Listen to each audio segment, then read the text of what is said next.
In 1977, following a 5-year absence, Nottingham Forest were promoted back into the top flight of English football. Within 3 short years, they were league winners, cup winners, and European champions. Francis scores! The extraordinary managerial partnership of Brian Clough and Peter Taylor had built a side to conquer all before them. You and your profession just might recognise that we are a good side. These were halcyon days for English football, and Nottingham Forest were leading the charge.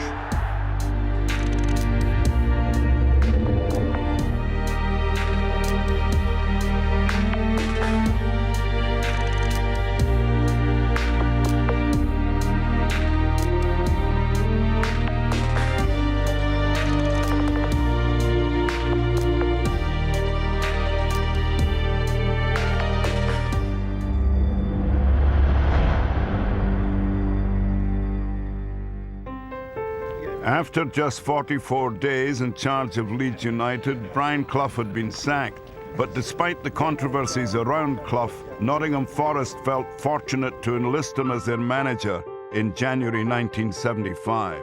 The club itself wasn't in great shape, I must admit. We'd got relegated in 1972, the year that I'd come to the football club as an 18, 19-year-old, and we'd stayed there for a few years. There's no immediate changes. It's not an overnight job, football. I would say I have to be surprised but that we could have attracted such a brilliant character, such a charismatic character, and such a great manager. I've got to get to know them a little bit better, try and get a little bit out of them. I think they've got to, got to produce. We got him, I think, with a big point to prove. Being sacked at Leeds United, is obviously holding a grudge, which was good. We had one thing in common, of course. We both want success. The committee wants success and I want success for Nottingham Forest.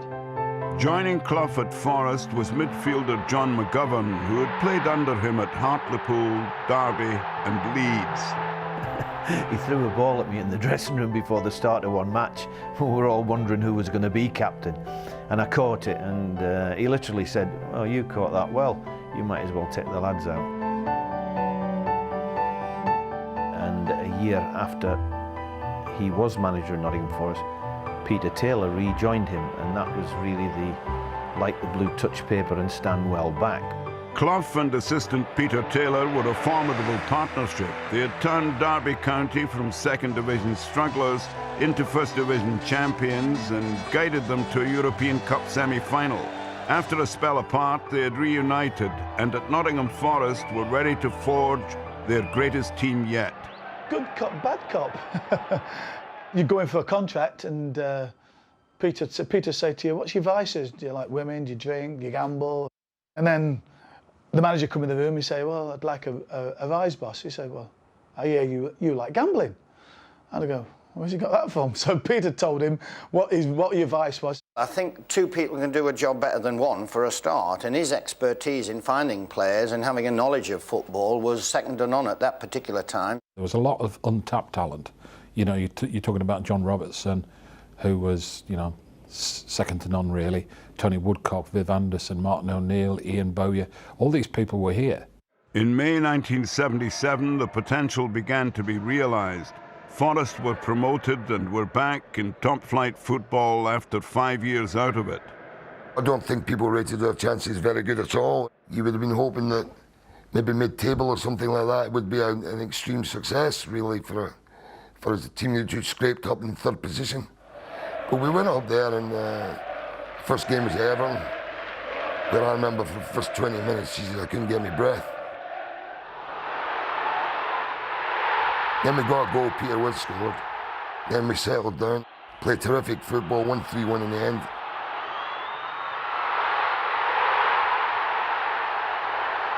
Clough and Taylor soon made additions to the squad, including, significantly, a goalkeeper. There's no instructions for me as a goalkeeper. We knew we wanted to play football, but by the same token, if I wanted to kick the ball long, I'd see the opportunity. We did have quite a bit of pace up front. The directions from the management were simple. Do your job and get the ball to John Robertson whenever possible. With players such as Ian Bowyer and David Needham in the squad as well, this was a group that would take the First Division by storm. We were flying, absolutely flying. But there was lots of doubters around, and I'm deep down probably because it was the whole First Division at that time was essentially new to us, to a lot of the players, that we wondered how long we could maybe keep this going. As Christmas approached, Forest were top of the league, but next up was a trip to Old Trafford. That's the greatest performance I've ever played in a team. Just as simple as that. We were awesome that day. Played in for Peter With, and Woodcock scores! Tony Woodcock for Forest. We were mesmeric that afternoon. Really, really fantastic. It's on.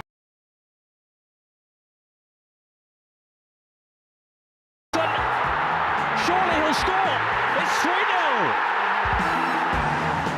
And we scored 4. It was just an incredible performance. Put it through by Gebel. Tony Woodcock for a goal. It's 4. There was a great freedom about the team. We were counter-attacking it, not only with great skill, a lot of pace. It was great to be part of it. It wasn't just in the league that Forest were impressing. By March 1978, they'd earned themselves the right to challenge realistically for trophies. In under a year, Clough's men had gone from the Second Division to League Cup finalists. But the boss would not be letting anyone get carried away.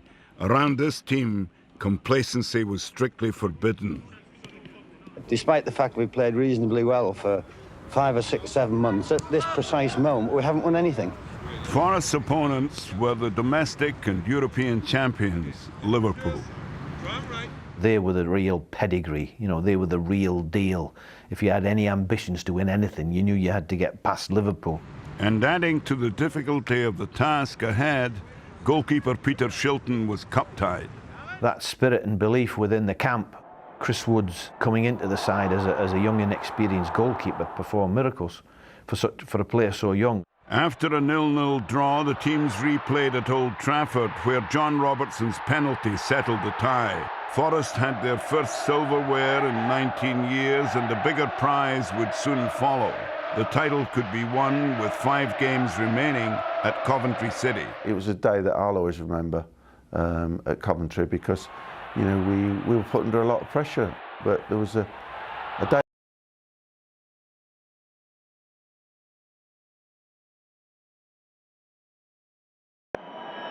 Wallace. In goes Ferguson. Oh, what a save by Peter Shilton. Absolutely fantastic.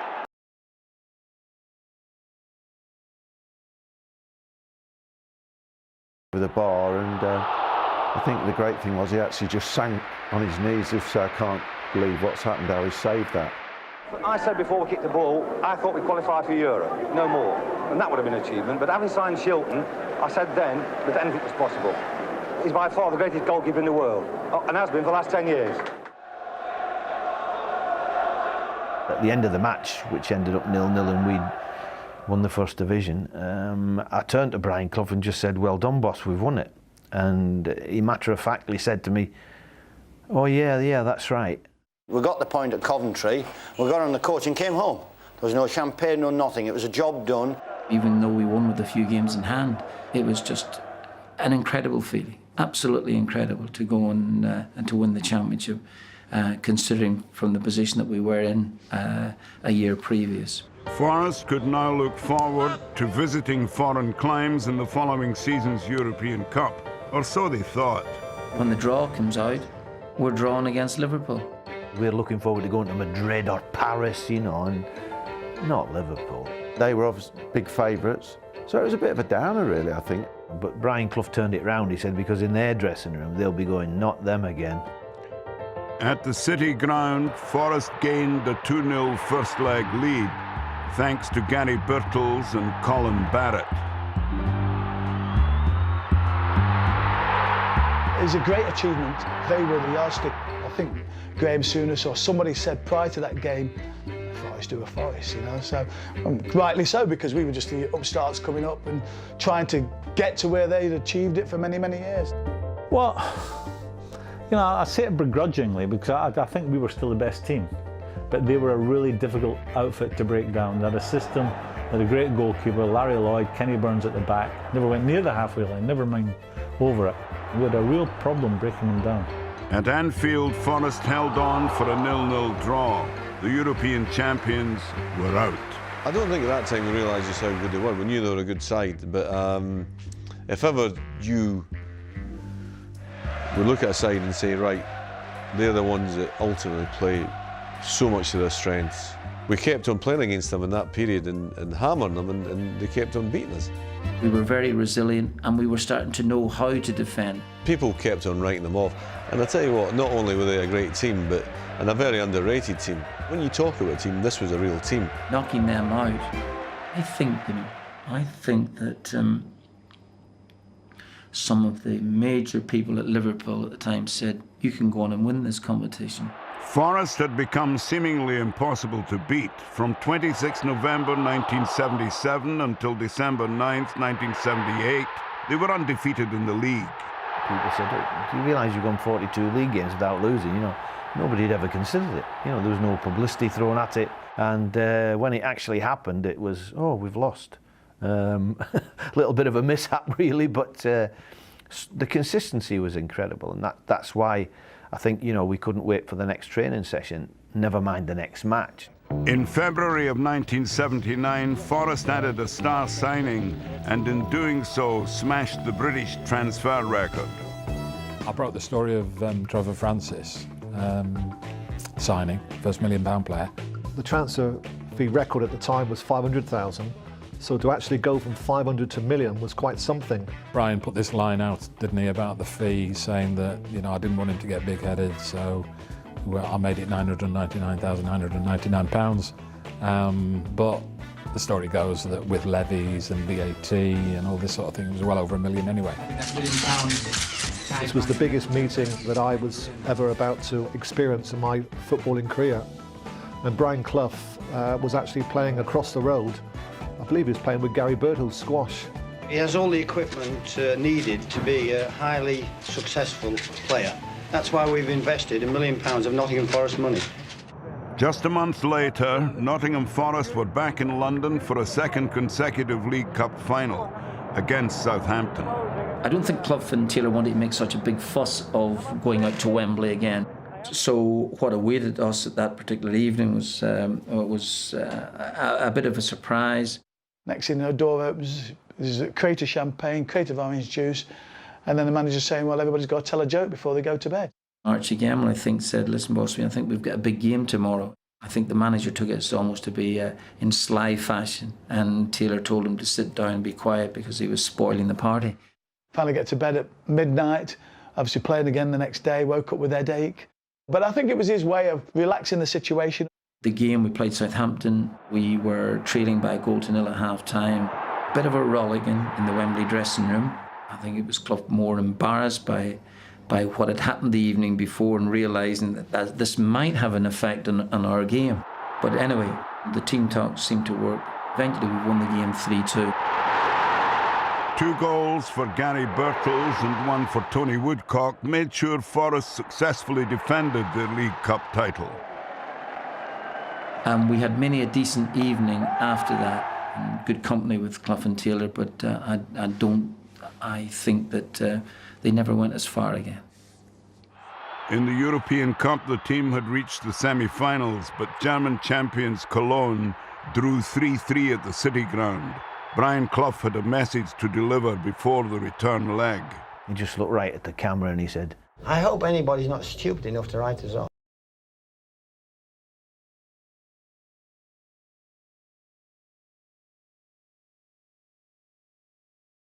And when Ian Boyer heads one into the net for us, about 20 minutes to go, I mean, it gave us such an amazing lift.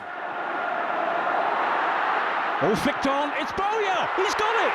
Bowyer for Forest! After we played in Nottingham, not many people thought we were going to do it, but I did. You really thought so? Well, I said so after the match, that anybody who thought we were out of this competition was stupid. The final would be played in Munich. Clough and Taylor were faced with some tough selection decisions, particularly over whether Trevor Francis would play. Francis was eligible in Europe for the first time since his transfer, and Martin O'Neill, although desperate to play, was struggling to be fit. I remember it as if it was yesterday. Shilton, Anderson, Burns, Lloyd, Clark, Francis, McGovern, Boyer, Robertson, Woodcock, Birtles. Harrowing disappointment to be left out of the final at that particular time, because you think, well, you're never going to be there again. The opponents in Munich would be Swedish side Malmo. Francis was determined to make an impression. I felt a little bit of added pressure because I was keeping Martin O'Neill out the team. Because of that, I felt that I had to give something extra, for Nottingham Forest to justify the faith that Brian Clough showed in me. Now Robertson, who's been a revelation for Forest this season. And a chance here to take on defenders too. Still Robertson. And in goes Francis! It's a goal for Nottingham Forest!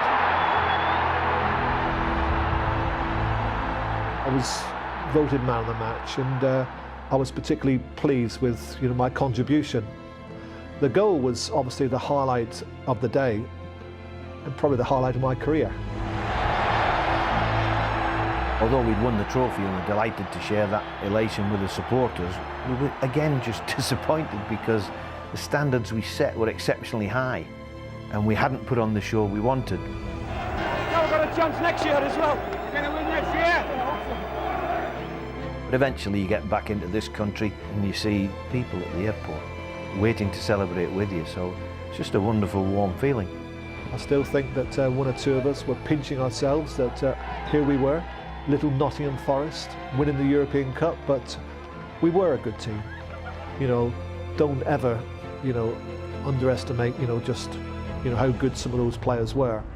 Despite their status as European champions, many players felt they were denied the credit due. A lot of the media wrote us off and said, apart from Shilton and Francis, the rest of them are either has-beens like myself that had been at Derby County, or players like John Robertson that, they've just come together and they've done okay for a couple of seasons. We had unbelievably sharp football minds. But Forest played into the critics' hands again in March 1980, losing 1-0 at home to Dynamo Berlin in the European Cup quarter-finals.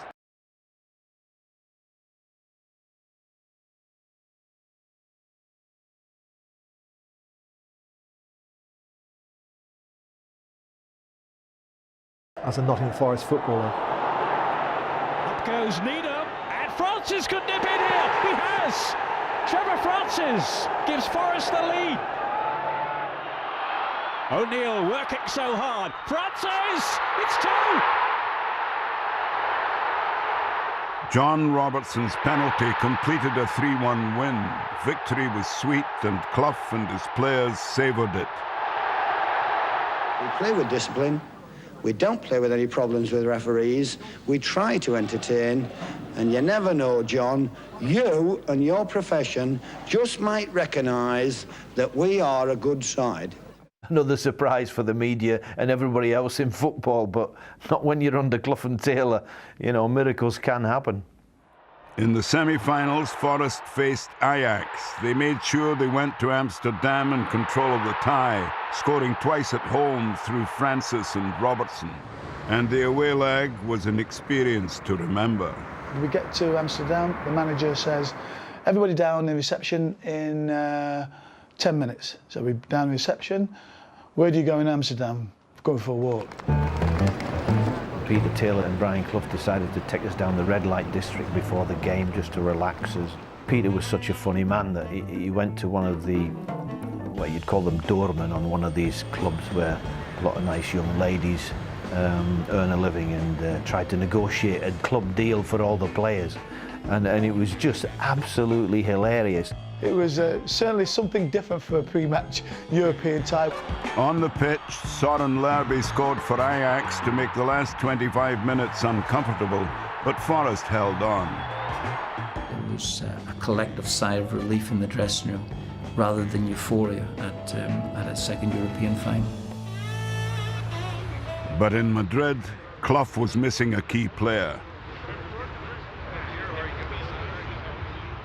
We had a young boy called Gary Mills, 17 years of age, playing up front because Trevor Francis, we'd lost him after the semi-final stage with an Achilles tendon injury. So we're literally a little bit under strength and we're second favourites. But we thought, well, you know, what's the preparation going to be like? And of course the management came up with a great preparation.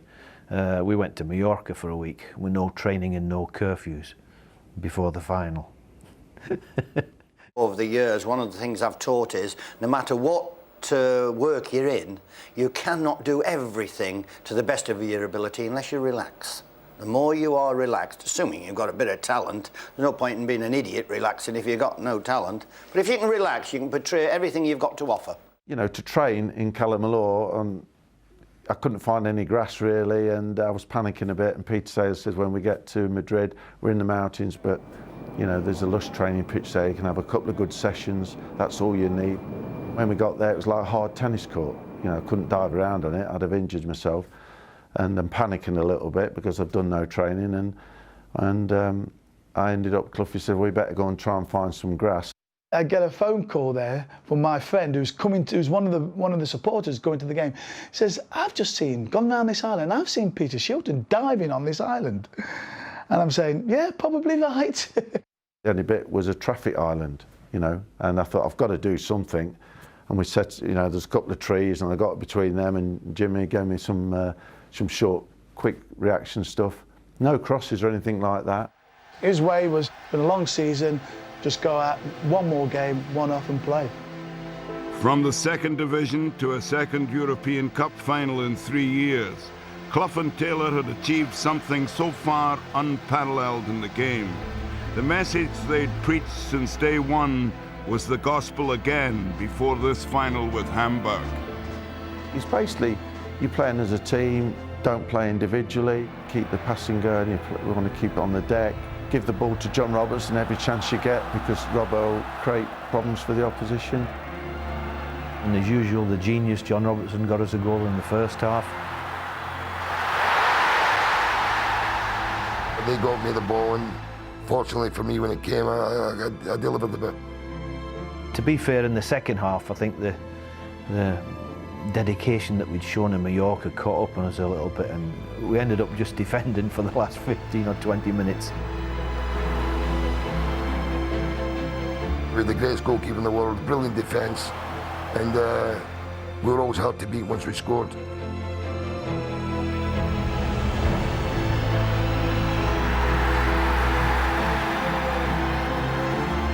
We won the prize, the European Cup, and for me playing in the final was just an absolute dream.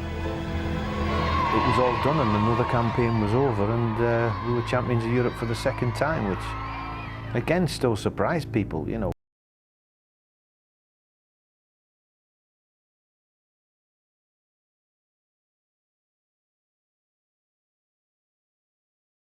Cup final. Undoubtedly, we could have gone on because, you know, the average age of the team was still a very good age, but in many people's eyes, the team was split up far too early. By the end of 1981, the likes of Francis, O'Neill and Kenny Burns were no longer at the club. By May 1982, even Peter Taylor had gone, leaving Clough to try to live up to his own high standard. It was not to be.